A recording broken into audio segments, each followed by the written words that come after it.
ଅଗ୍ନି 5 ପରେ ଭାରତର ଅନେକ ଅସ୍ତ୍ର ଦୁନିଆକୁ ଡରେଇ ଦେଇଛି। ତାହା ହେଉଛି ବ୍ରହ୍ମୋସ ମିସାଇଲ, ଯାହା ଭାରତ ଆଉ ରୁଷିଆର ମିଳିତ ସହଯୋଗରେ ଉନ୍ନତିକରଣ କରାଯାଇଛି। ବ୍ରହ୍ମୋସର ନାମ ଆସିଛି ବ୍ରହ୍ମପୁତ୍ର ଆଉ ମସ୍କୋ ନଦୀରୁ। ଏହା ଏକ ସୁପରସୋନିକ କ୍ରୁଜ ମିସାଇଲ, ଯାହା ଶବ୍ଦଠାରୁ 3 ଗୁଣା ଅଧିକ ବେଗରେ ଲକ୍ଷ୍ୟଭେଦ କରିଥାଏ। ମାରକ କ୍ଷମତା।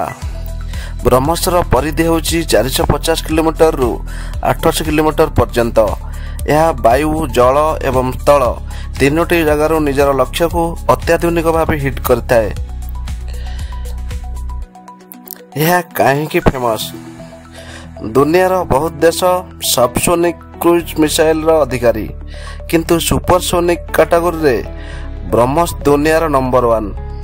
ଏହା ବିଧ୍ୱଂସକାରୀ ଡିଫେନ୍ସ ସିଷ୍ଟମକୁ ମଧ୍ୟ ଧୋକା ଦେଇଥାଏ, ମାନେ ତାର ରାଡାର କାଉଣ୍ଟରେ ଆସିନଥାଏ।